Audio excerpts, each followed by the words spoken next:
Hello and welcome to this episode of the Corporate Escapists TV show and podcast. I'm your host, Christine Innes. I am so delighted to have the very beautiful Jodi joining us. Welcome to the show, lovely. Hello, thank you. I'm very happy to be here, Christine. I'm so excited. You've got such an interesting story, and I'm really excited to actually dive into it.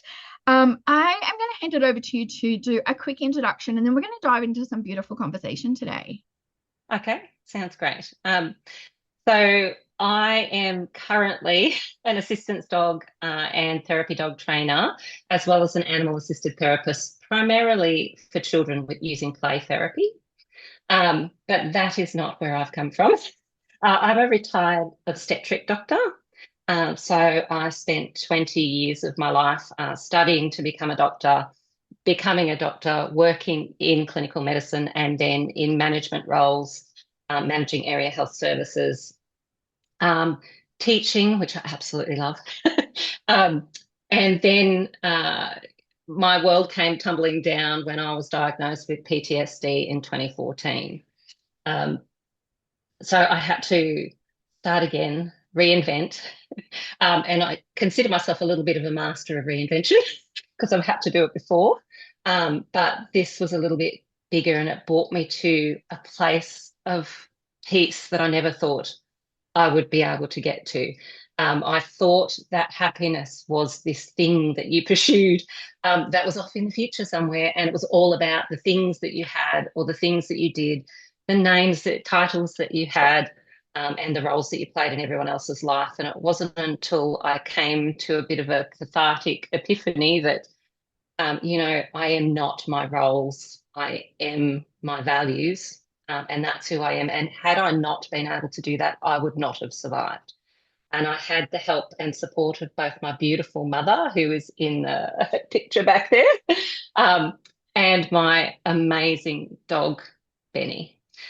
So she became my assistance dog on my mother's advice. She had some really good advice, and she became my assistance dog. And through the process of training her, I learnt everything I needed to know about myself, and I learnt to define myself in a very different way, and that has led me to where I am today. And I'm wanting now to share that you aren't your roles and you can do something else. So many times, particularly doctors in medicine or people who have spent a lot of their life studying to become something, um, they find it very difficult to think that they're qualified or able to do something different. And you absolutely can. And I always thought that all of the stuff that I learned, the 20 years of work and effort and energy was lost. And it absolutely was not. I use what I learned in medicine every day, in the job that I do and the work that I do now. Except the work that I do now comes from a place of values, ethics.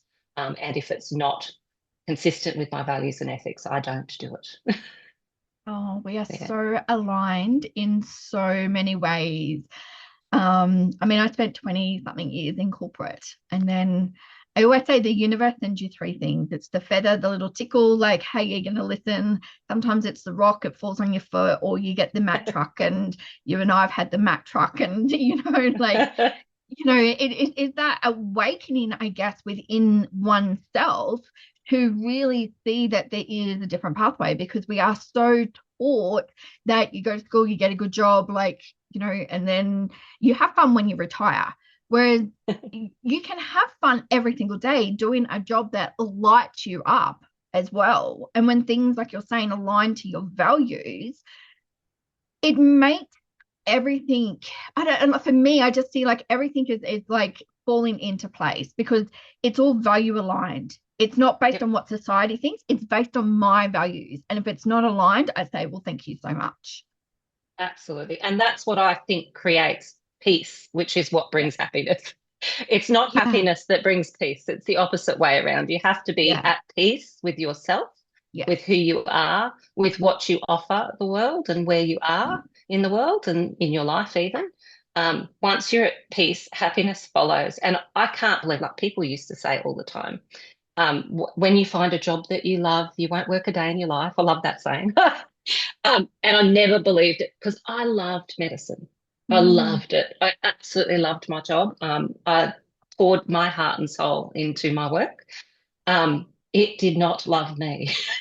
Yeah. And now I have a job that I love, that loves me. Yeah. And I do it at my own pace. I do it with my dog. Like I don't do anything without Benny. Yeah. And it's now so aligned that every day is happy. I come out even a hard day and I still work hard days. I still, because I work for myself, I Yeah. actually probably work harder. Yes. Um, but I still do hard days, but I come out of those hard days and I just go, oh, wow, that was so good. So Yeah. nurturing for my soul. So just amazing for where I go tomorrow. Yeah. It's taken me to a completely different place, but I would never have imagined that this is where I would end up. Mm. And if you told me, I wouldn't have believed that that's what I would do. Yeah. And sometimes even I think society tends to take a bit of a dimmer view when you step down from something in the view of society. And I've taken a giant step down in society's view, and to me, it's the biggest step up. Like it's just been a Yeah. giant step up in understanding of self and my capacity to give. You Yeah. can only give from a place of where you're healed. You can't give when you're broken and you're Mm. breaking every day. And that's what it was like working in medicine. It was breaking me every day. Yeah. Yeah. I look, some of my family still say, why don't you go back into corporate? At least you're going to have steady income, like, all this sort of stuff. And I'm like, oh, yeah, but like, it nearly killed me. Like, it Mm. literally, like, I got so sick.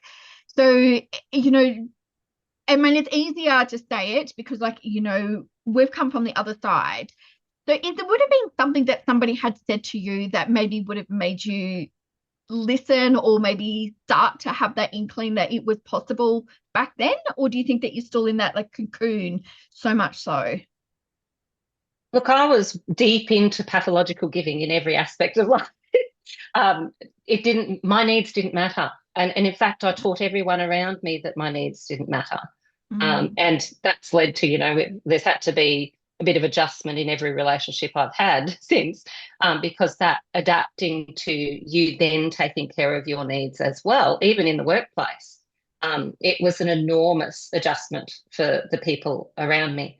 But for me, leaving was bittersweet because I had left school when I was 13, just before my 14th birthday. I'd gone back as an adult after I had my children when I sat down and went, oh my God, I'm not even going to be able to help them with their homework. This can't happen. This is terrible. We need a better future than my childhood, which was relatively difficult.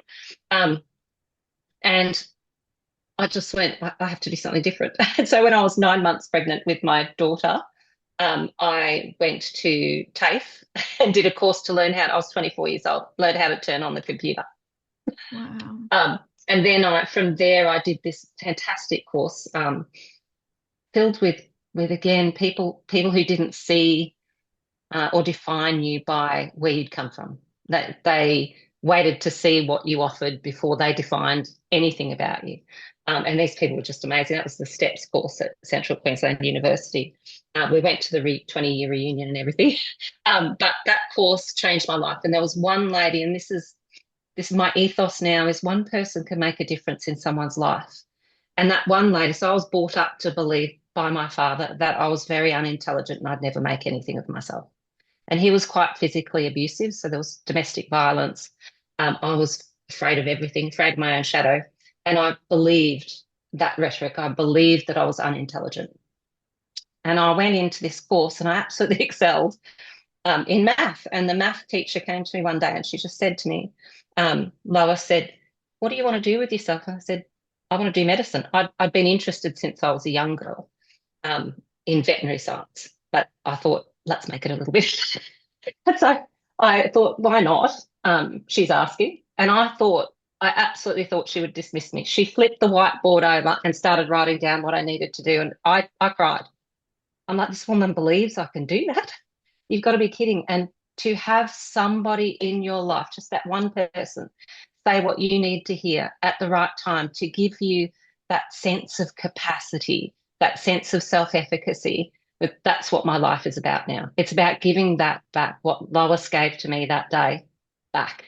And I think if you can do that for somebody else, it's extraordinary.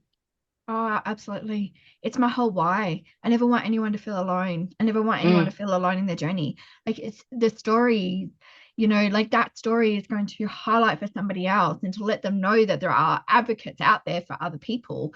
And I think, this is the biggest thing is that, we've gotten to a place where we're so scared because shame and guilt fills us up so much that we actually don't want to share our story. But we don't realize the impact and also the hope that it can give for somebody else by you being raw and vulnerable. And I'm a big believer that when you share your story, you take ownership, but also too, you actually release shame and guilt because nobody can come back at you because you're not hiding it anymore absolutely. with it. So with the journey that you've gone through, and you talked a little bit about like I love relatable skills. Like I just think it like everybody doesn't realize that, I look at my daughter-in-law, she's an amazing mom. And I'm like going, like time management, like she knows how to schedule like anything, And I just don't think people realize that today's gift, people have this innate ability to not see their own gifts. And how did you then start to see the gifts that you had learned in your career that can also transfer over to something else? When I started training Benny, she had behavioural issues, and so she taught me so much. And I believe Mhm. everyone's a teacher. I've always believed that Yeah. everyone can teach you something. So I'm always open to learning. Um, and when I started to realise that Benny was teaching me how to be more human, more compassionate, more patient, more kind, I realised that there was an intrinsic medical benefit Mm. because I was starting to heal. I guess the bit that's missing from that story is that PTSD is what stopped me from working in medicine. Um, I attempted suicide in 2014 as a result of work-related PTSD. As a first responder, you see some things that human eyes probably shouldn't ever see. And recovering from that um, through training Benny is what made me realize that there's a health benefit associated because I started to get better. Mm. Training her started to make me feel better. And I thought, well, what's in that? And then I started training other people's dogs, helping them to have their assistance dogs, unaccredited albeit. Um, and I started to train other people. And then I had a young client say to me one day, and I'll never forget it, I don't know why you don't do this for a living.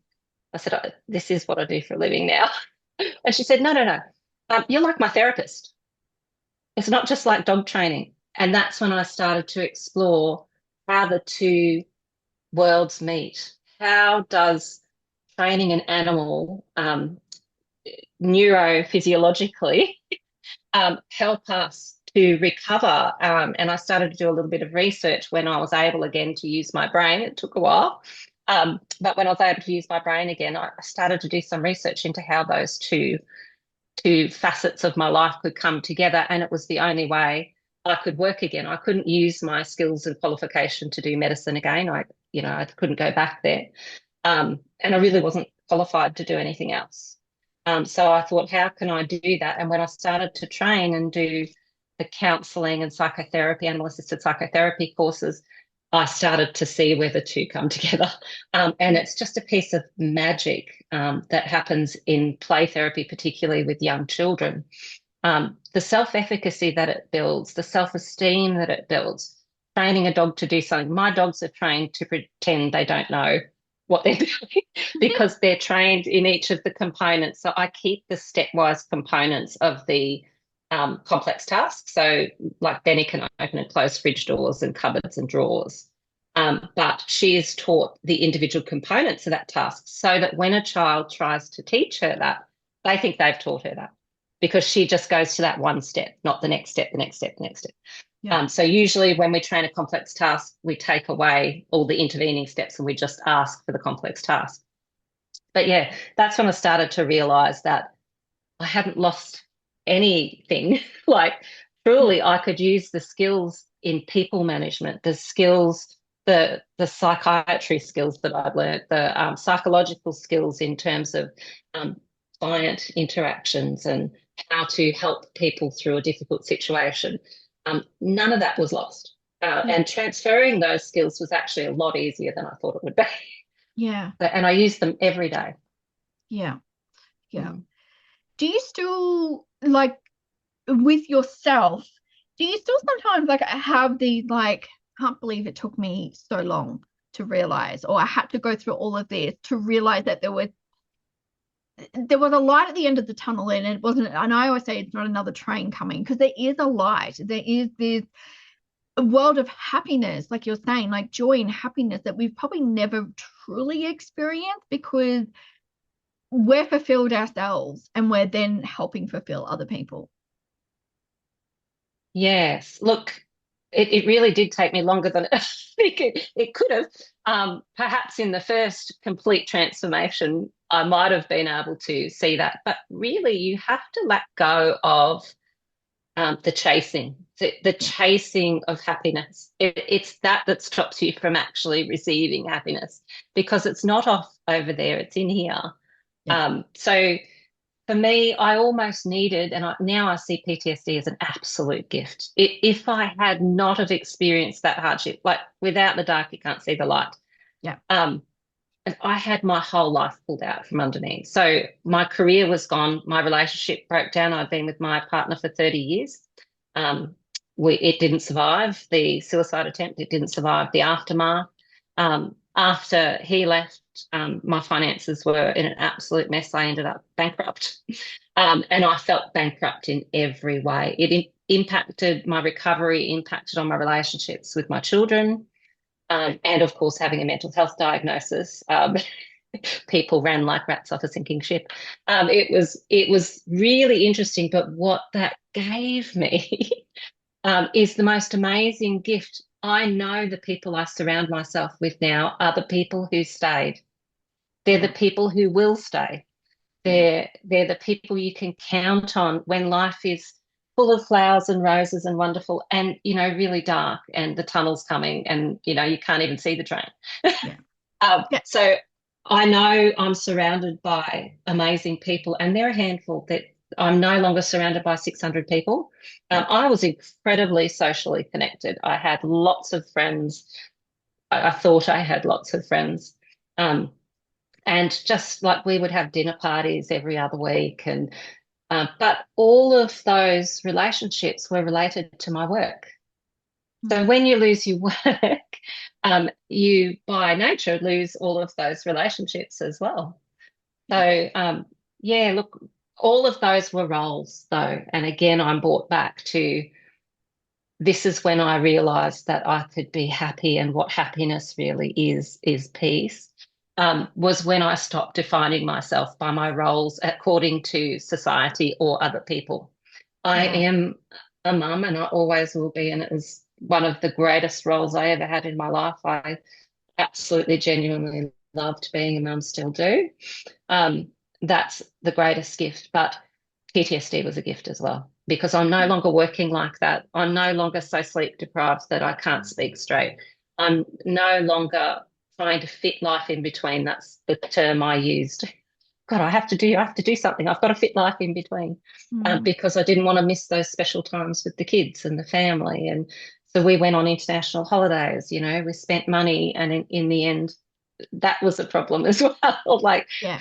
um, for me, it's just brought me to a place where, uh, like again, if it's not aligned with my values and it's not good for me, I won't do it, even if Yeah. it's better for somebody that I love. And that's been a hard journey for the people I love, because there have been tests and times where I've had to prioritize myself because I don't have the same ginormous income and the backup plan. And I used that. Like I had to call on all of my insurances. If anybody's listening, make sure you have good good insurances in your super.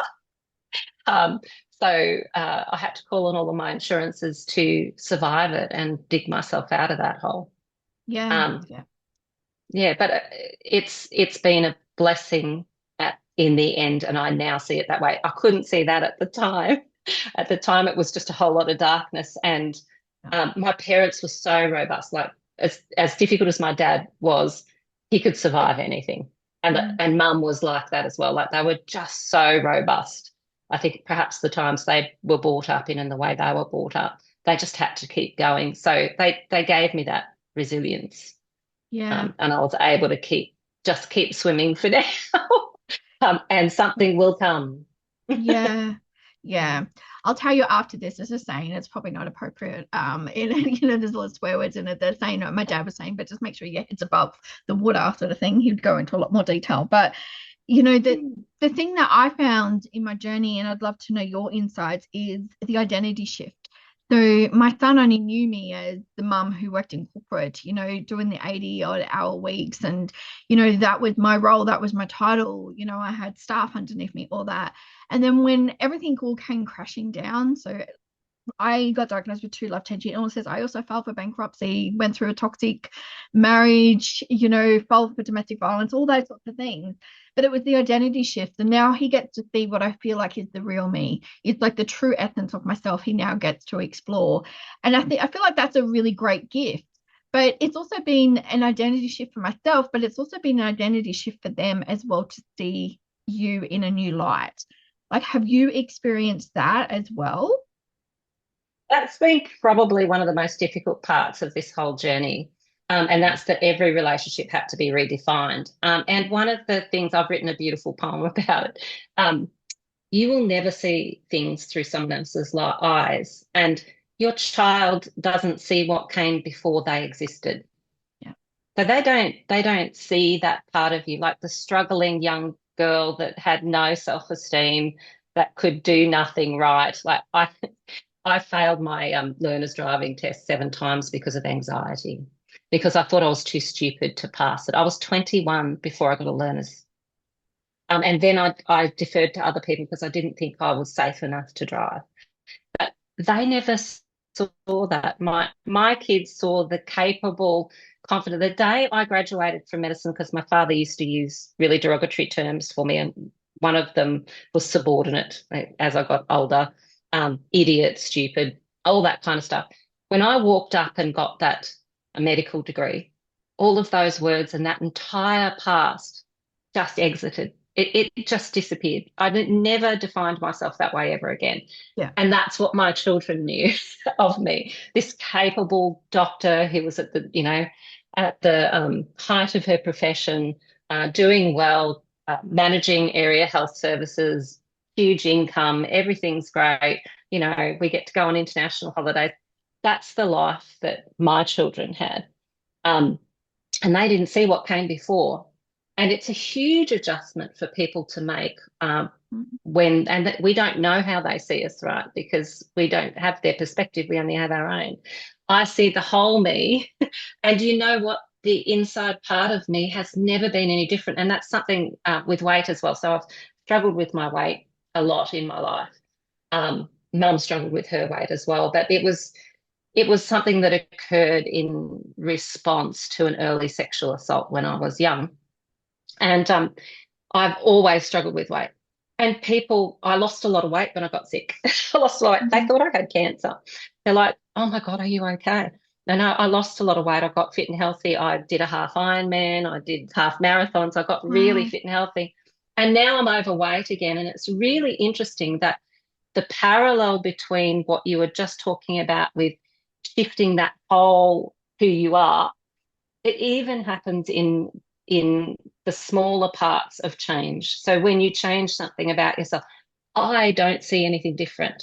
I am the same me that I was. I'm much more peaceful and much more happy, and I cope better with life. Yeah. But I'm the same me that I was at 11. I'm the same me that I was when I graduated from medicine, the same me that I was when I had my beautiful children, and I'm the same me now. This is packaging. And I believe that that's what the external world judges you by. They judge you by your packaging. How do you come across? Does she speak confidently? Can she hold the room? Can she present at conferences?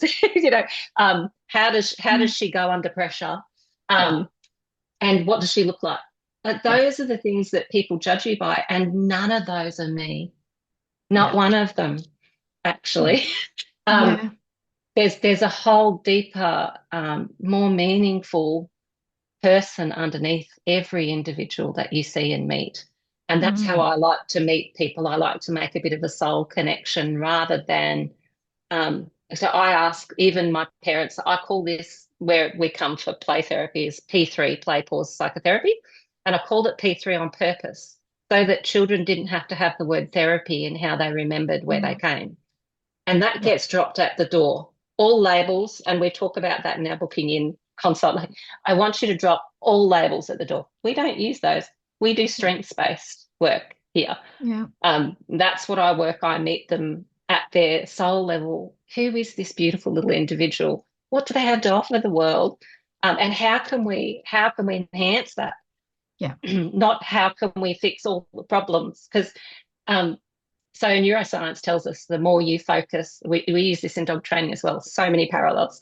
Um, Neuroscience tells us that the more you focus on the negative, the more of the negative you will get. So that whatever you focus on, mm, you're going to get more of. So with children, we use the analogy, and this comes from Landreth, child-centered play therapy. His model, um, the donut, not the whole. So we focus on the donut, which is all the good, squishy, wonderful, tasty bits about the child. The more you focus on the whole, the bigger the whole gets. And that's the yeah, behavioral issue and the problem. The problems can be resolved by skills-based training. The same is true in dog training. So the problem when a dog comes to me with a behavioral issue, it's missing a skill. There's a yeah, skill this dog needs. And let's see what the strengths are and how we can work that skill into those strengths. And yeah, then the behavioral problem manages itself. yeah, yeah. Yeah. And everybody has a gift. And I think that's, what I'm loving, what you're saying, because I think every single human being has a gift to give to the world. And we've just got to be able to help bring that out. And I Yes. think, when you've gone through, I call them moments in life, when you've had those moments, those challenges and all of that, you get to see people's gifts a lot easier, because you're, as you said, you're looking deeper. You're not looking at Mm. surface level anymore. You're going deeper into the individual. I just want to ask you a couple more questions. The How has it been shifting from obviously working for somebody else, and obviously you've been in leadership roles and that, in the previous career, but now coming as a business owner, like what was that transition for yourself? It was a little bit scary, but I almost didn't have an option. And I think sometimes that's actually a really good place to be. I almost didn't have there was no backup plan. Like what else was I Yeah, going to do? The first thing I did, and I didn't succeed on the first thing I did. The first thing I did was set up a dog grooming business. And then I learned about nutrition and massage, and neither of those worked. The grooming business was a hit, but I didn't like it because I love dogs and they don't like being groomed. Um, so I just didn't align with my wanting to be positive. And the thing that was missing, the piece that was missing was giving back yeah, to people and being helping in a helping role. Um, and I have absolutely loved being in business, absolutely loved working for myself, dictating my own hours. It's helped me greatly when there's been challenges in life. So my beautiful mum passed away this time last year in over Easter on the 19th of April, and my dad passed away 4 months beforehand. And being able to care for them in their last days of life. So I help care for them and give the medication, and which helped the family. But it also was a massive catharsis for me. So being able to help somebody who had been deeply hurtful and still hold compassion for them. Even after that, I was like, I don't even know where that came from. yeah, But I see Dad and I see everyone as people doing the best that they can with what they have at the time. yeah, And my dad, he had it pretty rough when he was growing up, and he did absolutely the best that he could. It wasn't great, but he mm, did the best that he could at the time. Um, and then being able to do the same thing with somebody that had held so much compassion. My mother was amazing, an amazing human being, and she's the reason I think that I thought I could succeed in business. My mother had a business detailing cars when I was 13. When I finished school, that's where I went. I worked 80 hours a week. It's like it was huge. Like it was a massive yeah, lesson in hard work and ethics. but also a lesson in what you can do. And my mum was really mousy and very not confident. She lived with a man who, um, up until I was 7, regularly beat her. Um, to his credit, he stopped doing that. He was still abusive in other ways, but she lived with that and she Mm. was still able to be successful in business in her own right. It was called Sue's Detailing. That's her name. It was her Wow. business. Yeah. And that just gave me the strength, I think, to think that I Yeah. could do that. And I've absolutely loved it ever since. It's been beautiful. Again, it's just that giving back to me as much as I give to it. It's soul fulfilling to do the work I do. It's wonderful. Yeah. Yeah. I love it. Well, I look, I absolutely love everything that you stand for. If anyone take anything out of today, please know your values. I think a lot of people don't even know what their values are, and make sure that you're living life in alignment to those values. I think that's the biggest thing because it's a game changer. Like it should be taught in schools, so much so Absolutely. with it. I've got 4 quick questions to ask you, and this is to get to know you on a more of a personal, basis. Do you have a favorite motivational quote? Probably be the change you want to see in the world. That's Nelson Mandela, I think. Yeah, Yeah. yeah, I love that. What about a book to read? A book to read, probably Bessel van der Kolk's The Body Keeps the Score, but that's very Oh, clinical. But yeah, it's a yeah, wonderful way that you can see the juxtaposition between how you live your life, your values, and what you do, yeah, and what you're exposed to, and the impact that that can have on every part of your well-being. yeah, absolutely. Who is an inspirational person that we should all follow? That we should all follow. Um, Somebody that gives me inspiration, probably more lately than any other time, is Mel Robbins. Oh, yes, Um, I love her lap them theory, and that's got me through a few difficult interactions with people in my life more recently. And yeah, the lap them theory, I just love that because it's not harmful either. Like I think that you need to hold compassion. When you can forgive and hold compassion for people that were extremely difficult or even caused you harm, it yeah, sets you free. yeah, If you can let people be who they are and stop expecting something different. But that was my problem with dad. I always expected something different. He couldn't change. That's who he was. that's When you accepted it, you could love him truly for who he is. And that's an incredible gift. Not for what you see and not for what society expects him to be, but for who he is. yeah, absolutely, and not what you expect to get out of a relationship too. No, So I exactly. think that's a big thing. Is there anyone in your sphere that you think should also be on the podcast? I don't know if she's probably already been on the podcast, but Roxanne McCarty-O'Kane. uh, do you know what? She has not been on my podcast, which I know she has, but she hosts a lot of my events, and yeah, we do quite a fair bit of work together. But I will get her on the podcast Yes. because she's been in the What an magazine and amazing, everything. Yeah, an amazing yeah, inspirational, a true example of someone who's living to their values. yes, What she does is inspirational. I love what she does, and it's not it's not a small thing helping somebody to write a book. That's no, that's how I met her, yeah. writing my book, which is over the other shoulder.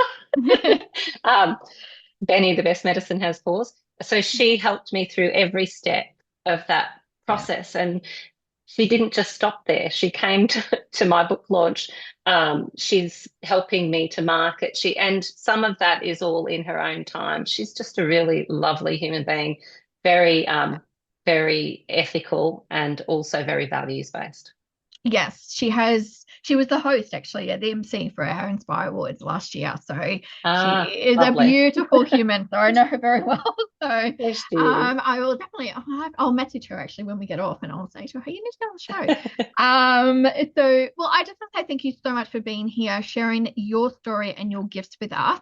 And yeah, like I am just so grateful for the message that you're sharing out there to the world. Oh, thank you for having me. Oh, thank you so much. And for all of those who are listening, we're going to pop all the details of how you can reach out to Jodi as well. And yeah, if you've got any questions, make sure you leave them below.